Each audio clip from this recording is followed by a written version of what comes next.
Brought to you with Pat Harty from HawkFanatic.com. Brought to you by Patrick Eads and his staff at Deary Brothers Ford on Mormon Trek.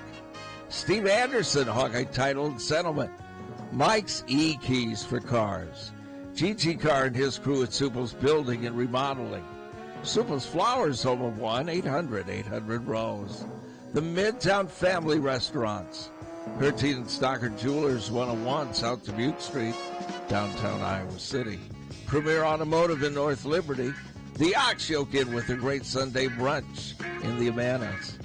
Streets Maintenance and Dr. Lance Ford's Diamond Dental in Cedar Rapids. Here's Tom Suter and Pat Harty from HawkFanatic.com. Boom. It's hitting the post, Pat. That's what the industry denizens call it. People calling up. Some guy called up, wanted to know when I was going to retire. And you said, I don't know. Are you on your A game today? When I want to retire. And then he goes, well, what's going to happen to the station? He says, somebody will buy it. I mean, what am I supposed to say? Yeah. I'm still here. Yeah. Are you on your A game today? No. C? Would you say C? Yeah, maybe C. No, I really am not. I'll be honest. The week's almost over. So Karin will help get us to the finish line right here. Hello. Hello. I would have said at the start of yesterday that we would have had an easy wrestling and an easy basketball game, and we just barely got the basketball game off, and one wrestler showed up that knew how to wrestle. Yeah, it's, I haven't been following the wrestling as much as I should probably, but they got manhandled. They got boat raced. 24-11. Now here comes Penn State. Well, and what happened is I'm listening to the wrestling while watching the basketball, and I told the guy in front of me, I'm going to have 2 heart attacks. Yeah, I mean, Real Woods was the real shocker. No pun intended, I guess, but he got beat 14-2. He's ranked number 1, undefeated. Yeah, no, that was a stunner. I did not envision that. Michigan's no slouch, don't get me wrong, but still. Well, that's a match we should win. They just were beaten by Ohio State. Yeah, so, this was not Penn State, which is coming to town here. And I don't know why. I haven't covered it closely enough. Keeter did not wrestle at heavyweight. They went with the Bradley Hill, and I'm not sure what their approach is there. But no, not a good night for Iowa wrestling. No, it was very poor. So was that Deacon Hill that wrestled heavyweight? Bradley. When I finally got home, I thought, I don't even want to see the replays. No. Yeah, I wouldn't want to. No. One guy said his wife was going to tape it for him, but he wasn't sure he wanted to look at it. Yeah, I wouldn't. Not good. Jeez. No. And I just kind of wonder what Brands thought. Yeah, I never saw. They didn't have any quotes in the story they sent. I posted Iowa. They didn't send very much information. My guess is Tom maybe wasn't very talkative, at least publicly. I didn't see any. Usually they send video after a match, too, and I didn't see that either. So you wonder if Real Woods was under the weather or something, because that's just... Well, he didn't wrestle in the last one. Yeah, I don't know. The guy who beat him is no slouch. I mean, he's number 1. Yeah, something just didn't seem right. Well, and then I think it was Kennedy. He usually wrestles real well, but he went against a guy that was ranked quite a bit higher than him. But, yeah, not a whole lot higher, though, Karn, but he should have. Yeah, he got beat 11-2, I think. Yeah, just not a good night. No. It was not a good. We gave them too many points. And I believe, isn't Penn State this coming Friday? I think it is. Yeah, I think it is. It's this Friday, yes. Yeah, and they've just been a machine lately. Well, not lately. And they did real well right before the rest of the Yeah, I watched Penn State. I actually watched it for a while. They destroyed Michigan like a week or two ago. I mean, it was just not even kind of like what Michigan did to Iowa. So they got to regroup. I mean, there's no way to spin it. They got a tough challenge ahead of them. My son says, well, maybe they were saving the energy for Penn State. There you go. Yeah, they were looking ahead to. Sure they were. Yeah. Let's hope. Yeah, let's hope. And what do you think the women will do today? Win. Yeah. They should, because Maryland's not quite that good. Lisa's 0-7. I didn't realize this until I read Susan's story. She's 0-7 there against. No, she hasn't. We haven't played well there. Yeah, she hasn't. They haven't won there at Maryland. We've never won at Maryland. But I think it comes today. I do too, and Cheyenne Sellers has been hurt, Yeah. so I don't know if she's going to play. This is an Well, I'm average sure Maryland hoping team. it's not like last night. But you know Freeze will have them ready to play. Oh, you bet. She's a good motivator. This game means a lot to her. And she's a great coach. She is. She just doesn't She just doesn't have the talent like she has before. But I'm just hoping we don't have a thing like last night. 2 heart attacks is too much. Well, last night was a great basketball game. Yeah, it really was. Against pretty two evenly matched teams. Yeah. It was very exciting. And I mean, nobody could build any kind of a lead in that game. No, it looks like if they played. And those guys were tall. They could just sit there and pop it in by standing there. Yeah, it's a big team. Yeah. Okay, guys. Well, let's hope for the best. Let's. Have a good weekend. But they want Brands fired, by the way. I saw that all over Twitter. Yeah, it's time for change. Who are they going to hire? Sanderson ain't coming. You think Cale Sanderson's leaving? I wouldn't think so. One night, though. One night. Well, this has been building, though, not just one night. Because, a lot of Iowa fans just cannot handle the fact that Penn State is Iowa now. And has been for a while. I mean, not saying that Iowa's irrelevant. There is something to be said for being number 2 almost every year. Well, they're not going to be number 2 for long. Well, at this rate, yeah, no, they're. Well, what I'm talking about is they still have a chance to do that by the end of the year, what have you. But no, Penn State is clearly the Iowa of the '80s and '90s right now, and it's just, and they don't show any signs of slowing down. And Sanderson's not that old. I mean, Sanderson could coach for another 20 years. Yeah, he sure could.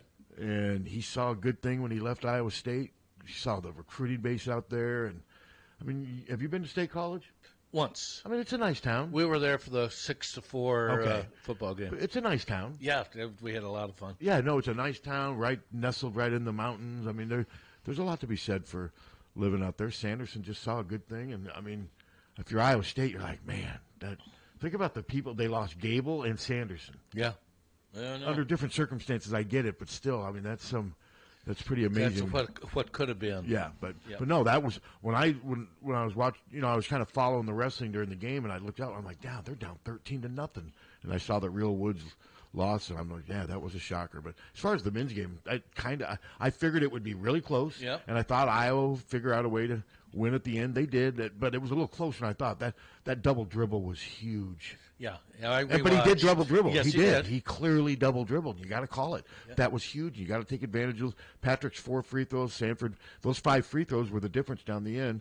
Give Patrick a lot of credit. He's been struggling, but he looked confident on all those. 8 for 8. Yep. 8 for 8 overall. And Tony Perkins. Like I said, I was talking to Halas about this, Mike, last night. Other than Zach Edey and Boo Buie, who's a better player right now in the Big Ten than Tony Perkins? No, he's been playing great. He really has. I think he's got to be first team All Big Ten right now, the way he's playing. 5 straight 20-plus. 5 straight 20, and last night it was in a way like an easy, quiet 20. It just kind of came in the flow of everything, and he's been really impressive. He really has. I know he could have another year. He said prior to this year that this was probably going to be it. I imagine that.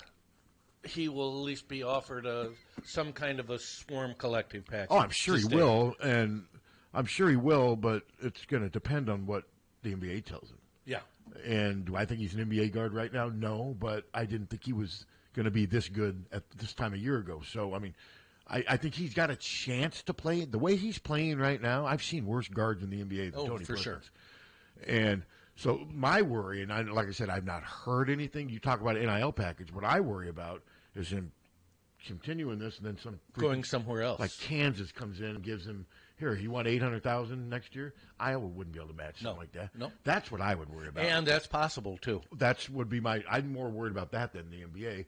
And, loyalty, I get it. He's been here 4 years. He's played his ass off. But, you could question the loyalty if he did something like that, but it's also business. You know what I mean? It is. Of course it is. And he's been a really good player, and at times he's been a great player. And it hasn't come easy. Like Fran said, Fran said he was a junkyard dog when he got here. He wasn't really ready to contribute skill-wise yet, but, man, he was a fighter and a competitor. and they just loved his energy. And then he just gradually got better. He moved into he barely played at the beginning of his career. Yeah. First 15, 16 games, they started to use him a little bit at the end, midway through freshman year. Then by middle of his sophomore year, he became a starter, and he's been starting ever since. And now he's an all Big Ten player. I mean, 27-4 last night. 20 points, 7 rebounds, 4 assists, and they all just came so easy. And a lot of them were big time. Well, last night, that game, I mean, every point scored really made a difference. DeSante Bowens had that really nice drive to the basket. That's what they need from him. He saw that in transition, saw what he was going to do, and he was so confident. He went up knowing he was going to make that shot. They need that from him. He's got to be able to do that, or he's not going to get the playing right time now, he wants. right now, nor is Harding. No. Between DeSante Bowen and Harding, the no-look passes from Harding are great. I get it. He's got potential, but right now there's neither one are a scoring threat. And they need points. Yeah. Especially the way they play. I mean, the way they play with all the possessions, they need points. They need, and I mean, right now between Price, Sanford, Bowen, and Brock Hardy, and that's 3 members of that rotation that really aren't scoring much. And right Lodgie's not a scorer. Lodgie's not really a scorer. I think there's times where he thinks he is. Well, he loves to shoot. He's getting a little better. He did pass. I'm like, he's not going to rise up for that 18-footer. And he thought about it, but he passed it. But, man, can he rebound. He can. He's got a little Reggie Evans in him. I said to Ann last night, I said that he's the kind of player that Iowa doesn't ever get. Yes.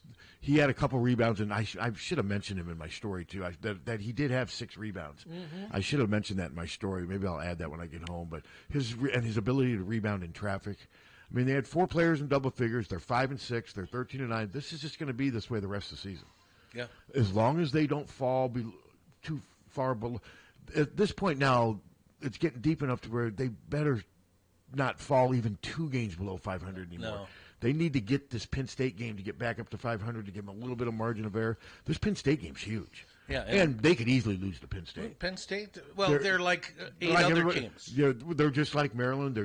They can beat about anybody on a good day, which they have, and they could lose to anybody in the conference on a good day, which they have. But playing there, they'll be confident. It's a completely different Penn State team than we're used to.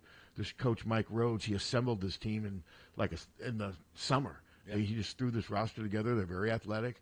So we'll see. But no, this is another huge game because they're 5-6.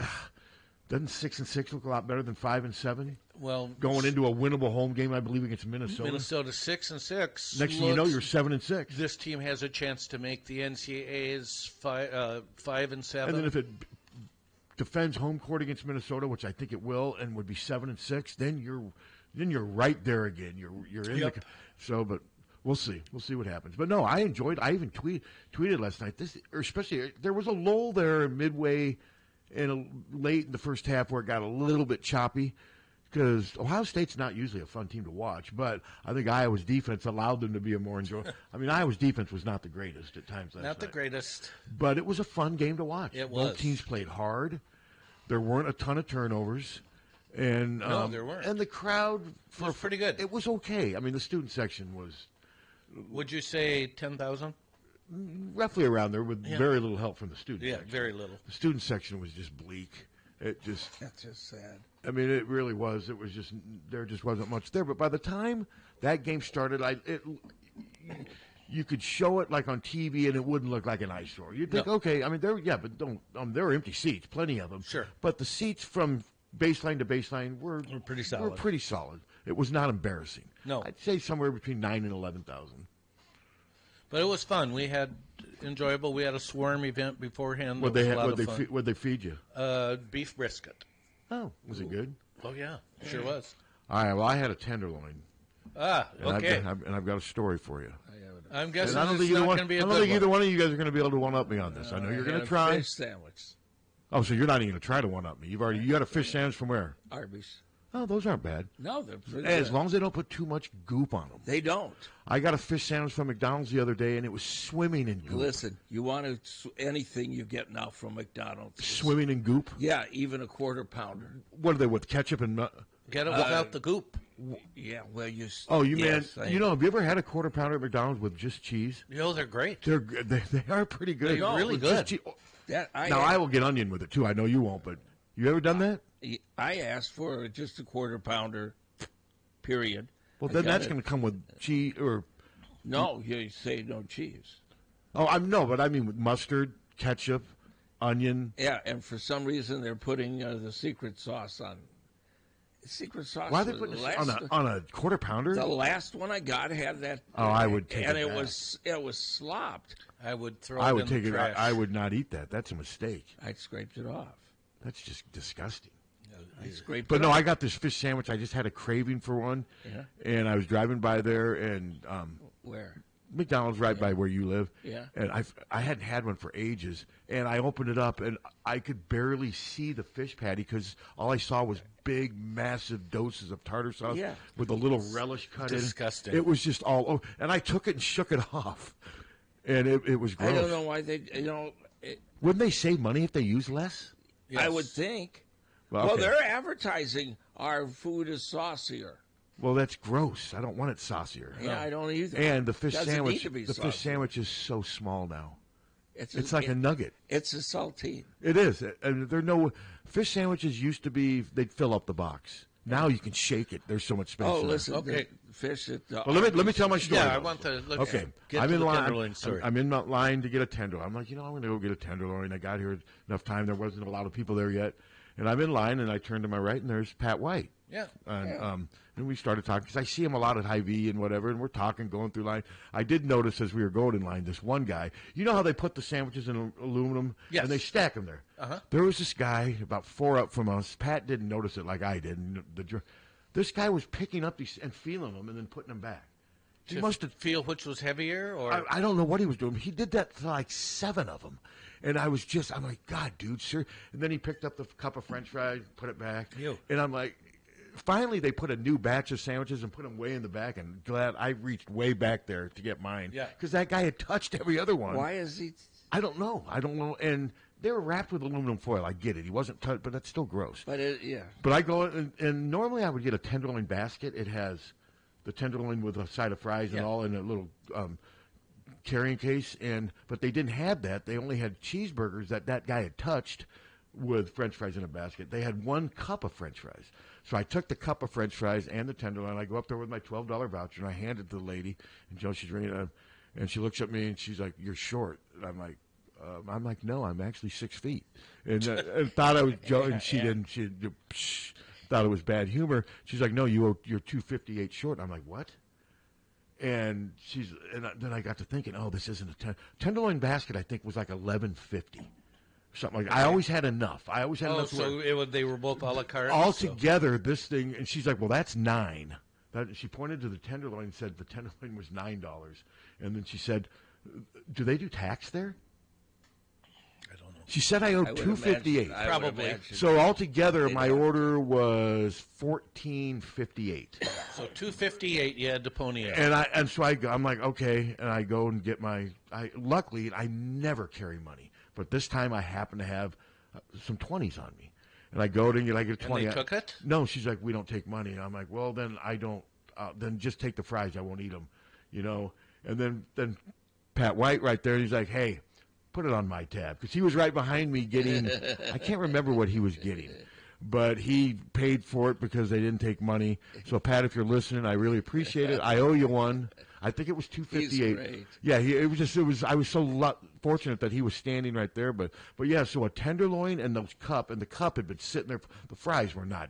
Oh, and just so you know, and I know it was Iowa paid for it, so I appreciate it was the worst tenderloin I've ever had there. They're getting worse. The kid sitting next to me in press row 8-1, and he said it was the worst one I've ever had. Because I've had tenderloins. What was wrong with it? It wasn't. It was more moist than crispy, and it just had no taste, and it just wasn't good. Okay. But it was also free. I get it. It was good. But Well, it should still be edible. I've had worse or much better tenderloins there. Maybe I just got a bad one. But Pat White he stood up for me, and I appreciate that because it's just weird being told that we don't take money. But I got to thinking about it. Of course they don't take money. That would make it so much harder. Well, we were at that Swarm event, as I mentioned, and we had to pay cash to get in. and we had. That's funny. You needed cash to get into that, and then at the Carver, they don't take That's cash. right. So, anyway, beforehand, Ann asked me if I'd gotten money. I said, no, we'll get it at the arena. Because do you carry money around? Do you carry money much? No. I never do. I use a debit card for everything. But there was no ATM. So we got to the Swarm event, and we were talking to the gal, and I said, Houston, we got a problem here. Is there any chance that you take Venmo? And she said, sure. I said, okay, great. I wouldn't know how to do that. And she said, now, if you want to just hold over and pay for both of them the next time you come, that's fine, too. We trust you. And I said, no, let's do the Venmo thing. So, okay. See, I wouldn't even think about that. I've never done that, but no. I don't do it a lot, but yeah, I don't. But I know that guy just for some reason I don't know if he was weighing him and but he just touched like 7 or 8 of them, and each one I was starting to get more upset. And I just little things like that bug me. But isn't that kind of rude? It's odd. Yeah, it's just way odd. Yeah, it just was. I was at Wendy's yesterday. Jan wanted a Cobb salad. They got pretty good salads at Wendy's. I wouldn't know. I don't think I've ever had a salad at Wendy's. Well, they're good. I used to do their salad bar back in the day. I've had no way. I take that back. Taco salad. Yeah, they got a pretty good. They had the chips on. Yeah, no, I do remember doing their taco salad. No, that's pretty good. So I am there maybe third in line, and the guy behind me gets out of his car. This was yesterday. Gets out of his car, comes up, I'm looking at him through the mirror, and comes up and knocks on the window. And I said, yeah? I don't like Taylor Swift. And then walks back to his car. Okay. That was it.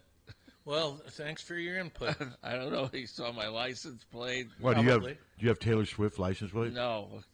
Yes, I do. Yeah, Taylor 1. Oh, do you have KCJJ? It says okay. You guys all have personalized license plates. They're big here. Hunter doesn't. 1630. Hunter doesn't have Beleaguered 1. Well, Lang doesn't Lang say, "Hey, Lang"? Uh-huh. Yeah. Yours is Suterman. Steve says Swifty. What does yours say? 1630. Retired. No, it says AM 1630. And doesn't Molly have her own? Yes, Muldall. Muldall. This is the place where personal license plates thrive. Oh, why don't you? I think they're stupid.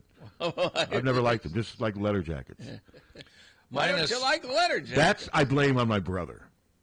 When I was young and impressionable, my brother, for some reason, made fun of people with leather jackets. He just, it just bugged him, I guess. I don't. My license is Suterman, and so I was parked at Hy-Vee once, and a guy came up and said, "So you're a surgeon, huh?" I said, "No." I said, "It's Suterman." He said, "Oh, I thought it was Suterman." No. Hello? Wow. Good morning, gentlemen. I wish it were possible to do it, and I've asked a couple times at the administration building, can I get a list of every personalized plate in the state? Now, I don't see where it affects why they couldn't give that out to you, but they won't do it. But there are some great ones out there. No, there are. One of my favorites, and you have seen this probably, Tom. It's a commemoration plate that this guy came up with for the Immaculate Reception, I think in 2006. Iowa played, I believe it's LSU. LSU 2005, but yeah. The plate says T82, number 2, yeah, got it. HLWY. Yeah, Tate to Holloway. Yeah. Tate to Holloway. And I just think that is one of the best plates I've ever seen. That's very cool. Yeah. I was there. Looks great. So was I. You were there. Yep. Well, you've been around, Tom, a lot. Yeah, it was. Gosh, it looked like we were going to win that game fairly easily, and then boy, they came back and just really took the lead, and then, boom. Remember how good George Lewis played in that game? Yep. Well, carry on, guys, and Thanks. thank you. No, I would take that back. There is one personalized Animal House. The car, remember, it said "Eat Me." Yeah. I like that personalized license plate. Remember that? You remember that, didn't you? It said "Eat Me," the license plate. Yes. There you go. We had fun last night too. We got to sit down and talk to 3 different football players, and it was really fun. Got to talk Did to. they tell you who the receiver coach is? Did you ask him? No, I was kidding. it was Jack Dotzler and Cade Pieper, offensive lineman, and Marco Lioness. Okay. And they were all just really super nice kids. Cool. Good to hear. And I asked him, "Did you get a chance to meet your new OC?" And Marco smiled and said, "Sure did." He's having a press conference on Tuesday. Yeah, he was real happy. Tuesday afternoon, they'll introduce him, and so yeah, that'll be something to look forward to. And but no, those are good events where the fans get to meet with the players. So all the money that you guys spent all goes to the Swarm.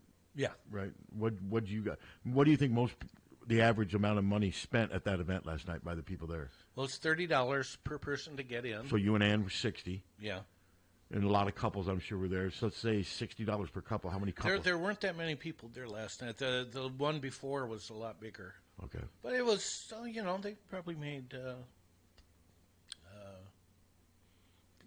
$800 maybe. Okay. Hello. I want to see you 812. What was that? What did he say? Oh, you ate one too? Is that what he said? Well, who was? I guess who was that? Was that the fake guy? No. Sure sounded like him. It sure did. Yeah, I think it was the fake guy. I can't even remember. Fake. Fake oh, Ackerman. because wasn't that the real one before? Yes. So we had real and fake here. Yeah. Is that the fake? I think so. You're not on your A game. No, I'm not. If you were, you would have caught it and would have been mean to him. Yeah. You would have insulted him and then cut him off. I sense a little retreat today. I'm not a one-trick pony. I can be courteous. It just doesn't. You just don't want to be. It just doesn't get. Oh, I understand that. No, why be nice when you can be mean? Is that kind of your theme? Why be nice when you can be mean? Listen, when I missed that week, when we were in Minnesota, I missed that week. People were complaining that Jim and Tommy were too nice. When are you getting back? And I mean, I must have got 10 of those things. Well, yeah, it's ridiculous. When's Hunter back Monday? It depends on how he tests. How's he feeling? Today. He feels better, but he tested positive. Said he was a little tired still. Wow, so he's still positive. I just got today. So is he doing the self-test at home? Yeah. When you keep your ass home, right? Damn, he's had that. Nice break for Hunter. He's tested positive for like 5 days. Yeah. Well, if he tests negative tomorrow, then he's got to test negative on Monday. Tommy's got to work on Monday. Then you get Hunter back in here, and how many days in a row are you going to? He's going to hit the grindstone. He's going to at least a month straight. And I'm talking 10. I want remotes out in cornfields. I want remotes everywhere. Couple a day. I got to tell Tommy Hunter still. And he got it going home, right? You said to Chicago? That's where he thinks he got it? Well, he got it. He got it from his brother. Okay. His brother was. Because it's around. I know 2 or 3 people that have had it. Oh, yeah, I do too. But I mean, his brother had it. But he didn't know that he had COVID when he went. I knew he knew his brother was sick. No, he knew he had COVID, but he wore a mask. I mean, his brother was really sick. And so But he's doing better now? Supposedly. Well, he's not in the hospital. No. So his brother was really sick in the hospital with COVID? COVID and other things. Okay. Not just. And then Jim got it from visiting him in the hospital room. Yeah, I would assume, or being in the hospital. Yeah, I mean masks they're not fail-proof. I mean, no. So, but fortunately, it looks like everybody's gonna make it through. But yeah, it's not. It's still out there. I know. Sure. I know somebody who was, and it was hard for her. I mean, she said it sucked. Yeah. But she'd been boosted, and now she's fine. Yeah. All right, back to the Hawks. Well, no, it's Saturday. We don't. Back to the Hawks, maybe. No, we don't have to. Is that song? That's. So back to the Hawks, maybe. Well, no, I was thinking that song that you guys always tease me about, or Call Me Later. Or, Call Me Maybe. Call me there, yeah. Call me later. What the hell kind of a song was that? Call Me Later. I mean, that would work. Why? So It would work. No, it would not work. Call Me Later is actually more decisive than Call Me Maybe. other than Gator, what does later rhyme with? It's not going to rhyme with that. Bader, Bader. greater, hater, later. Well, that's the word. James Spader. Yeah. You know, Masturbator. Yeah. See? Tater. but see, if you say "call me later," you're actually being more decisive than "call me maybe." Crater. Call me maybe. It's like you're that seems like a very indecisive person. They're not real committed. Ralph Nader. Call me later. Can you imagine Roger Waters doing updates of the current songs? No, I could not. I could not imagine that. Got it. For some reason, a lot of this Live Aid stuff from 1985 is popping up on my timeline. And I do remember, but it did bring back one good memory. Well, they got is it a Netflix documentary? Yeah. Okay, so they're promoted, but they had. I saw the Tracy Chapman. Fast Car. Fast Car. I love that. I loved that song when it came out, and I loved her version at Live Aid too. But yeah, you like that song? Love that. Got it. And how simple. Yeah. Just turn a guitar. And it was. Did you like Fast Car Captain? Yeah. Do you ever play it on here? Yeah. Yeah. Okay. I mean, and she re-released it too. Yeah, she's going to be on the Grammys with Luke Combs. They're going to do it together. Okay, so that's why she's okay. Because like I said, the stuff's just popping up on my Twitter timeline now, and I knew something had to be going on. But God, to think Live Aid was almost 40 years ago. 1980, July 9th, 1985. Unbelievable. Yeah. 39 years. Were you very attached to that? Did that mean anything to you when it was going on live? I mean, your band was at its peak then, right? We were on the road, so. So did you pay any attention to it? I remember watching some of it. I didn't watch it from start to finish. Of course. I mean, I remember because one of the big things for me is, if I remember correctly, Robert Plant and Jimmy Page came back together and played, and of course Freddie Mercury, he took the show out that day. I mean, he was incredible that day, and then they showed another version of them all getting on stage at the end singing "Feed the World," and no, it was pretty cool. But God, to think that's been almost 40 years. It's amazing. I mean, how long has Farm Aid been going? I don't know. I mean, I was at KFMH broadcasting. Oh, I'm sure it's been going 20, 30 years. Oh, it's longer than that because I was at KFMH. So probably closer to 40. Broadcasting it. Okay. So, yeah. There was a big radio feed. And then I'm getting Lou Reed got up there and just. Who? Lou Reed. Oh, God, I can only imagine. They had to. Did you ever interview him or anything? No. They had to. I mean, half of his songs were. I just never. I love Walking the Wild. beat. I love Walking the Wild Side, but most of the stuff by the Velvet. Hey, babe, I didn't like most of their other stuff. Did you? No. I did like that song. No, I not loved my it. genre. But no, all. most of the Velvet Underground stuff, it just didn't work. That was so freaking weird to hear that because that was top 40. That was a big top 40 hit. Oh, yeah. Walking the Wild Side. It was a good song. I don't think WLS would play it. WCFL played it. It just had a really catchy sound to it. No, it was a great song. But his other stuff just didn't work for me. And I think most people didn't even think about what it was about. No. They just liked the catchy tune, and it was just different. Yeah. Yes.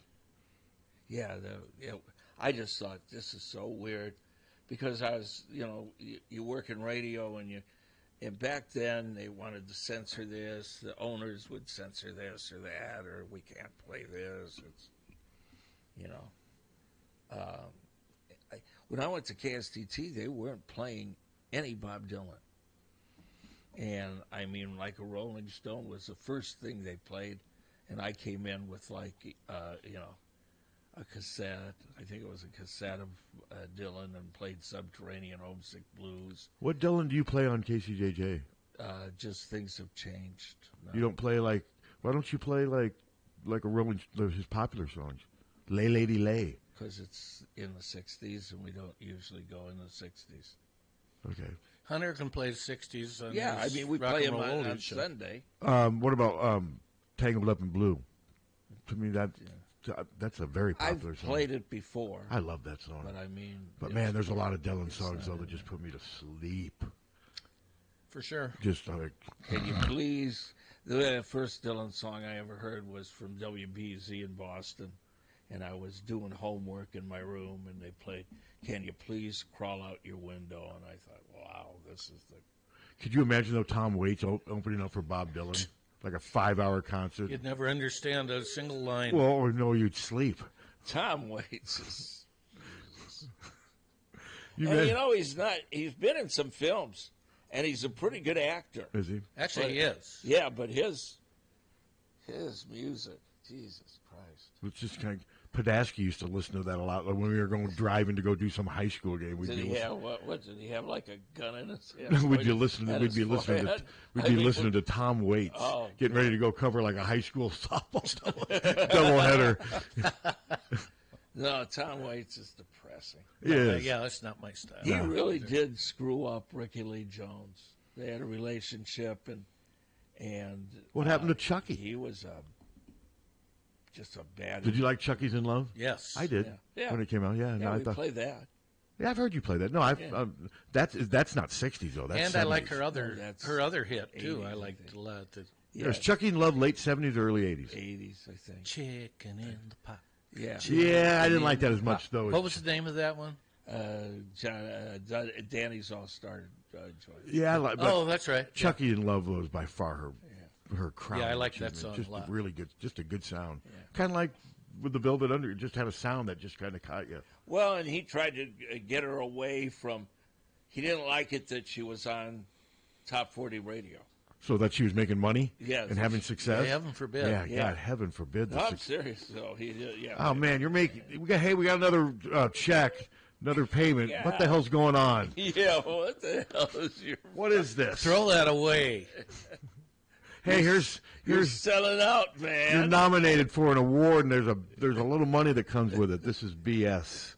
Yeah, well, it's like refuse it. But his songs are like that. Van Morrison, so like told Dick Clark and Benston, I never want to have another top 40 hit.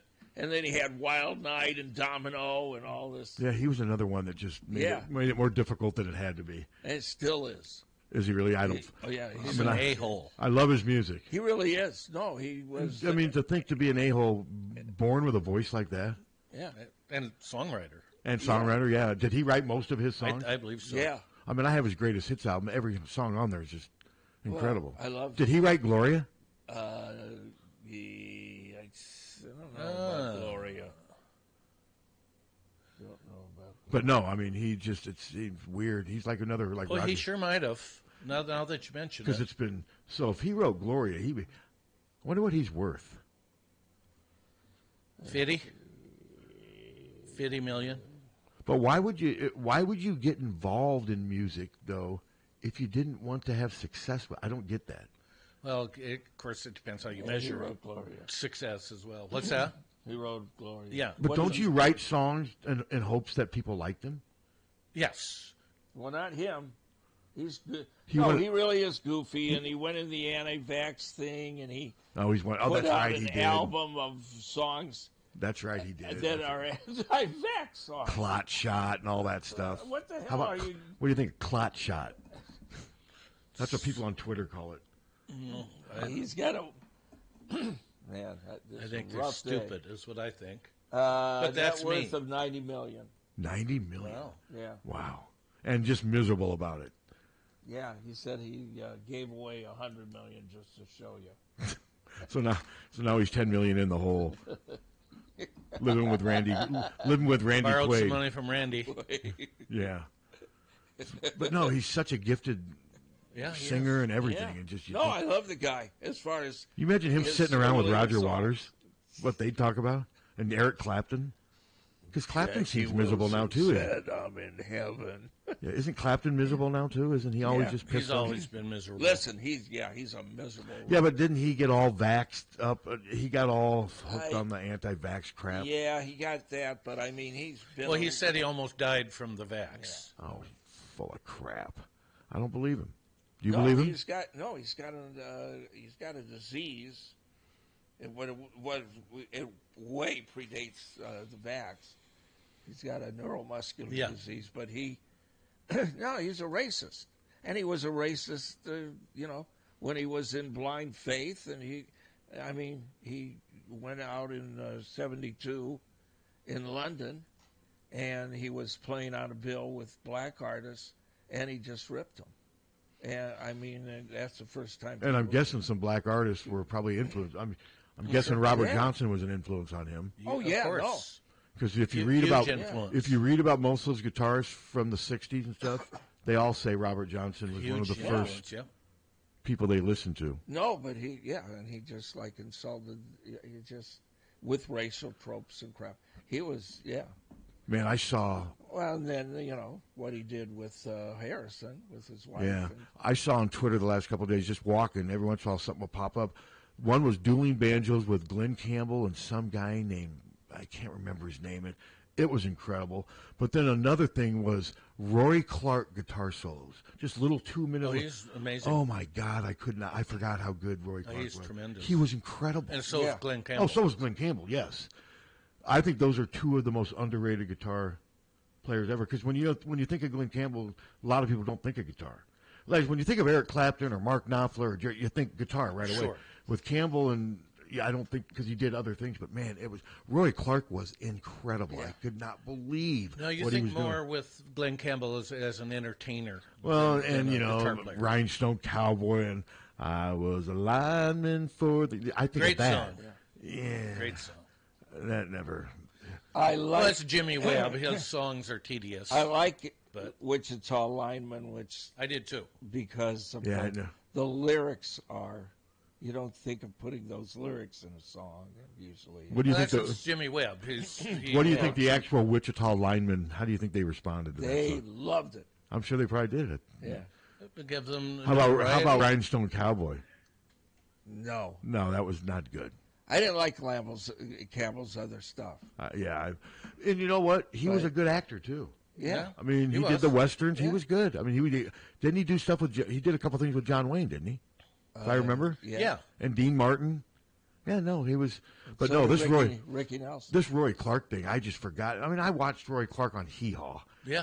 I didn't pay much attention. I was 6, 7, but man, I remember you telling me that you remember you telling me to look him up one time, and this thing just showed up on my Twitter line. I have no idea why. Listen, I never envisioned myself to be like a country DJ, and then I got the job at KXCL, and we changed it to country.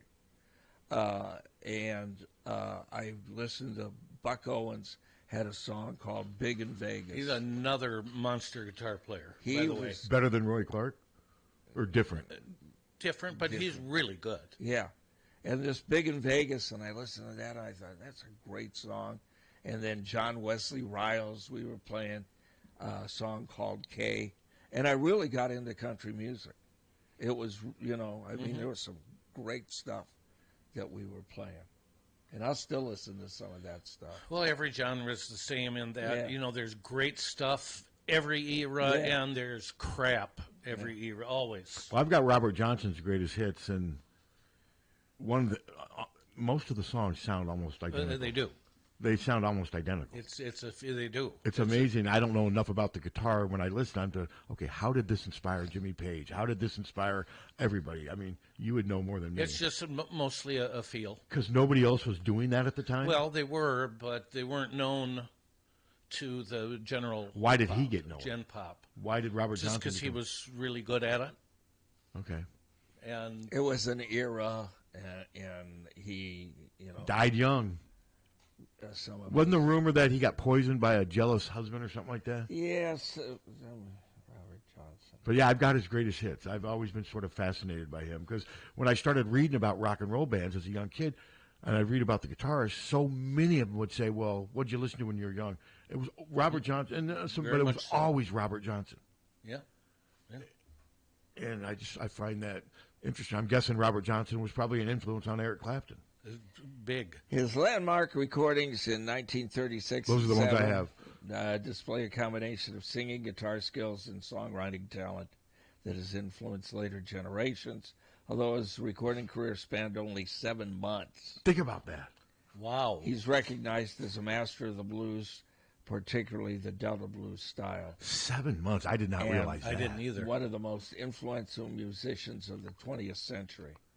The Rock and Roll Hall of Fame describes him as perhaps the first ever rock star. Well, and look, and he died young. Yeah. Think about that was kind of a harbinger, wasn't it? He played mostly on street corners, juke joints, and Saturday night dances. He had little commercial success or recognition in his lifetime.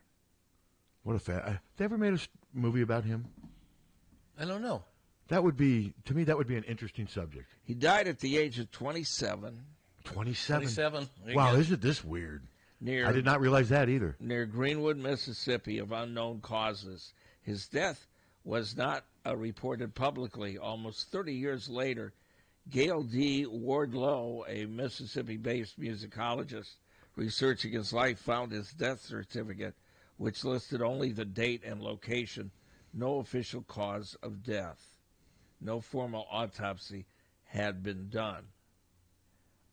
It was likely that he had congenital syphilis, and suspected later by medical professionals that may be a contributing factor in his death. Okay. Well, they didn't have the medicine at the time to... No, people got syphilis. But that was a rumor, though, that he had been killed by a jealous husband because he was supposedly a womanizer. But, man, think about that. 27? Yeah, if he died of syphilis. Well, that's... but the 27 number, that's just so freaky. Yeah, hello. Maybe you knew yesterday was the 45th anniversary death of Sid Vicious. Really? Okay. Can't believe it has been that long. I'm not a big follower of that particular band, but it just blurred across my phone, and I thought, wow, that has been a long time. Died at 22, I believe. Yeah, I remember. I was in my early 20s. I sure never got into... No, I didn't either. How about the movie? Remember the movie? Sid and Nancy? Sid and Nancy. Who played Nancy Spungen? Do you remember? And that story also had the fact that he was cremated, and she obviously predeceased him. I'm not going to get into that.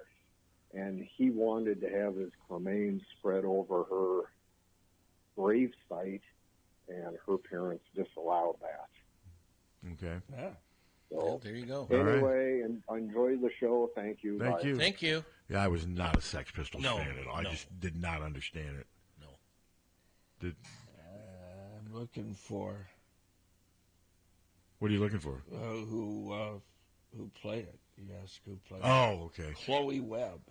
Never heard of her. No. That movie came out years ago, didn't it? Mm-hmm. I just remember saying, Sid! She's always... Who played Sid? You remember? No. Gary Oldman. Okay. I do. That's right. What year did it come out? It's been 30 years, hasn't it? 1986. Wow, I was still in college. 38 years. His story was really tragic and gross. Budget was $4 million. Box office, $2.8 million. So they lost money? Yeah. So it did nothing. No. Yeah, well, they made some money back with HBO. Yeah. But it's a fringe. Yeah. You know, they were. Yeah, I just never really understood. I never got into it. And we never played it. No. And I never. The few times I listened, I'm like, this is horrible. Yeah, I get that it's all a matter of taste. I don't like. Sure. I don't like. I say Slipknot just because I was in Hy-Vee last night and I look up and there's three guys with all this Slipknot stuff on. I don't understand that sound, but other people love them. So to each your own. Hello. But have you ever heard Slipknot? I think so. It's not. It just doesn't work. It's not my. Just doesn't work for me. Hello. Good morning, gentlemen. Morning. Morning. Back to Robert Johnson. If they want to listen to a great song that kind of narrates that story, is the Stone Foxes have a song called "I Killed Robert Johnson." Oh, interesting. Catchy little tune. I recommend it. Okay, I will check that out. Thank you.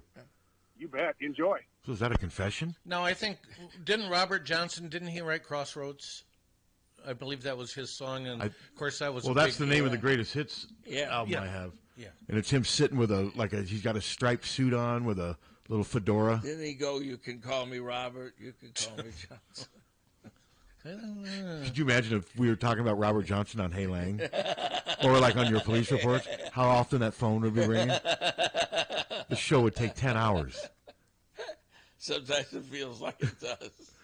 But no, I've always been fascinated by Robert Johnson, just by what his what his hold on the history of rock and roll seems to be all these years later. He's been dead for almost 100 years. So now, are we sure there isn't a movie about him that just there didn't may be make any waves? Yeah, maybe it just didn't go anywhere, but because it seems like it's such. Because there's a movie about Howlin' Wolf and a bunch of others that came after him. Has there ever been a movie about Chuck Berry? Yes. I think there has. Yes. Yeah, there have been a few movies. Obviously, One is Devil at the Crossroads. Oh, I remember that. Did you say Devil at the Crossroads? Devil at the Okay, I do remember. When did that come out? 1986. I do remember that one. I didn't watch it then, but I do remember. Inspired by the legend of Robert Johnson. So in other words, probably crap. Well, I don't think it was like a biography or anything. I think it was sort of a, if I remember correctly. Well, if it just says inspired by the legend of. I think they took a lot of freedom. Yeah. Put it that way. Yeah. You know, we were doing a blues fest, KFMH, and I had an artist and I can't remember who was in, but they were in we were interviewing them in our trailer, and the commercial came on the radio for the blues fest, because we forgot to pull it or whatever, and it said, catch this artist while you still can, and he goes, what, am I dying? What do you mean? Yeah, that's while you still can? But that's the way they used, and I'd tell them, why do you do that? I said, it's a great artist. Why are you saying they're going to be dead next year? Yeah, that's kind of. Although, unfortunately, that's kind of how it was with Tom Petty for me. I always kind of wanted to see him, but I never was able to. I saw him. But you also didn't probably think he was going to overdose well, of course in not. his 60s. I saw him with Bob Dylan, and Bob Dylan credits him with reviving. He said, I watched this guy on stage, and he's having fun. And he goes, why don't I just have fun? And it changed, and now he's been touring continually he has. for the last 30, 40 years. That is what it seems weird when you do read about musicians who get famous who seem annoyed by having to be a musician. To me, that's like somebody playing in the NBA for a living. It's what you dreamed of doing. But Well, part of it is they're expected to play the songs that people know. So if you do that for 40 years, can you imagine how tired you are? Oh no, I get that, doing but the perfect a lot worse ways to make a living than being like. I could never for understand like John Bonham just hated touring, just did not like doing it. To me, that's the zenith of yours. I don't know. It just seems It's hard. It's hard. Well, he didn't like being away from his family. He didn't like being away from his farm. Yeah. From what I read about him, he just did not. And I can relate to that because I don't like traveling. I mean, like a lot of my media colleagues, that they'll spend 10 days covering a bowl game, and it'll be every minute will just be pure magic. For me, it's a grind. I've never been big in traveling, but I read about he just hated traveling, and that's part of the reason he drank all that vodka, because they were getting ready to go back on the road again, and he was trying to come to terms with the fact that he was having to leave again. So, did you get tired of touring? Absolutely. There were times where you're like, God, I can't do. This is miserable. I want to go home. Yeah, kind of. I mean, we always looked forward to our breaks. Yeah, let's put it that way. I mean, we'd go out on a 3-month tour usually. So the whole time your band was together, were you and Ann married during that whole? We got married in '83, and the band got together in '81. Okay. So you guys were like Fleetwood Mac. Yeah, minus the money. And the turmoil and the drugs. Oh, there was plenty of drama, but not from us. But not the swapping. No. Yeah. No. More drug use. Your band or Fleetwood Mac? Fleetwood Mac. That's a joke. It's Fleetwood Mac. More drug use. Your band or the Sex Pistols. Yeah. Fleetwood Mac was known to have had a pretty good time in the. Well, Ann and I had to behave because we were the singers. And if you're partying every night and playing, it wears on your voice, doesn't it? Absolutely. Well, then wasn't somebody driving too, or did you guys have a driver? No, we took turns. Well, we had a bus, but we had our own car, and we had a station wagon for a time, and then some people would drive. Our sound man would drive the equipment truck. So no, we never did the bus thing. The good old days. In some ways, but it was, man, it was hard. No, I can imagine. Yeah, it's rough. But I look at Led Zeppelin. They had their own plane. I mean, John Bonham had it pretty good when he was traveling. And they were one of the first bands to get. Remember that plane? It said Led Zeppelin right on the side. I mean, and inside the plane, it looked like a hotel room or what have you. So, but no, he hated traveling and performing. And it's. Some people live for it, They can't imagine not. Mick Jagger seems like he lives for absolutely it. Loves every minute on stage, and more power to him. Yeah, he seems, they give him Keith Richards do. Mick just always seems really happy when he's on stage, and aren't they touring right now? Yes, yeah, they're always touring. They're 81. Yeah, why didn't that guy call up and ask him when he was going to retire? He's 81. They're playing at Oaknall. And probably older than...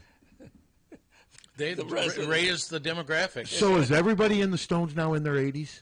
Are there anyone... Is Mick now in his 80s now, or is he in his late 70s? I don't know. I thought Mick was like 78. That'd be my guess. Yeah.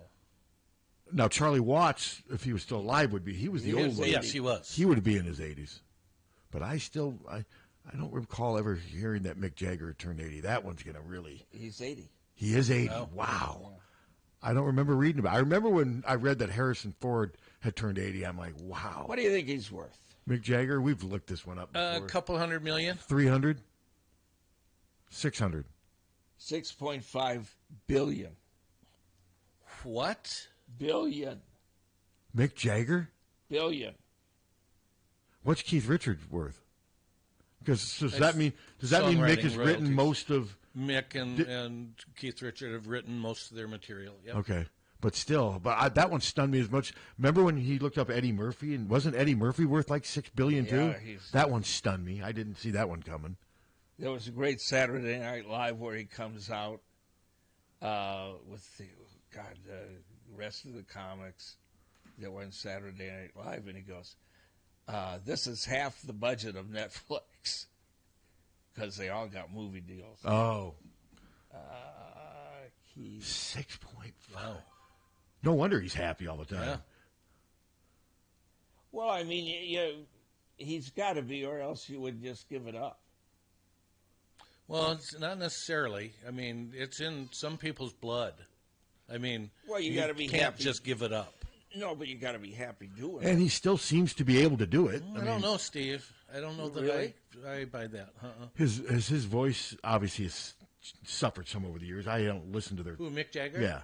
Or does he still sound just like he did 20 years ago? I think he kind of does. Really? Yeah. I've never liked his voice I haven't personally. either. No, I'm like I said, I'm not a huge Stones fan, but love a couple of their songs. For sure. But I admire their resolve and their stick-to-itiveness and their durability and endurance. I actually love the 500 old million. Stones. 500 million for Keith Richards? Yeah. So you think Keith ever looks over to Mick and says, why are you worth 12 times what I am? Wow, that's incredible. I would never have guessed. According to Bloomington, 6 and then this other one, Celebrity Net Worth, said 500. So what's McCartney worth? I thought you looked him up and he was worth like $1 billion. This one says Jagger's worth. This is from Celebrity Net Worth, $500 million. Okay, and that would be the same as Keith Richards, which would make complete sense. I don't know where that's 6.5. That must be that weather place that you get the positive weather from, Weatherbug. Although, man, he is worth. Paul McCartney's worth 800. I don't know. This is in euros. Man, I thought he's worth more than that. I thought I remember you reading off but it's in euros. I don't know. Yeah, because we looked him up one time and he was worth at least $1 billion. Yeah, he's 1.2 billion. Yeah, that's okay. That sounds about right. Yeah. That sounds about right. God, that was the best concert. God, I love that. Wasn't it great? Really was. Last time I saw Paul McCartney was 1989 at Cyclone Stadium. Good show. Tim, engineer Tim, in the movie "Oh Brother, Where Art Thou?" There's a bit about Robert Johnson selling his soul to the devil at the cross. Yeah. That, I watched that movie the first time, and I go, what the hell? I didn't get it the first time. I mean, not at all. I said, this is just stupid. Yeah, that's what well, I didn't thought. he sell his soul for the ability to play the guitar? Yeah. That's what it came down to. But then the second time we watched it, said, well, this is great. I watched it and I don't usually do this. I watched, there are very few movies I'll watch again. I watched it again because it was just on TV. And I thought, God, I got to have that movie. I'm going to go home and play my Robert Johnson's Greatest Hits. Yeah. I'll play all 60 songs on there, and they'll all sound almost exactly alike. Yeah. Just him in an empty room. And taking a leak and screaming because he had syphilis. Syphilis, yeah. Maybe that's why he's moaning in those songs. I just... Oh, my God. Syphilis has taken a few people down. Yeah, Al Capone. Yeah, I whipped it out, and I'm screaming. Okay, Women On tonight at 7? Women On tonight at what 7? channel? On is that FS1? It's on Fox. Oh, Fox. So, not FS1, but Fox. And they're using their TikTok I saw that. platform. The Caitlin Cam. The Caitlin Cam. Wow. I mean, that just takes it to a whole other level. All right, everybody, enjoy your weekend. All right, go Hawks, and we'll talk to you soon. Molly Suter's next.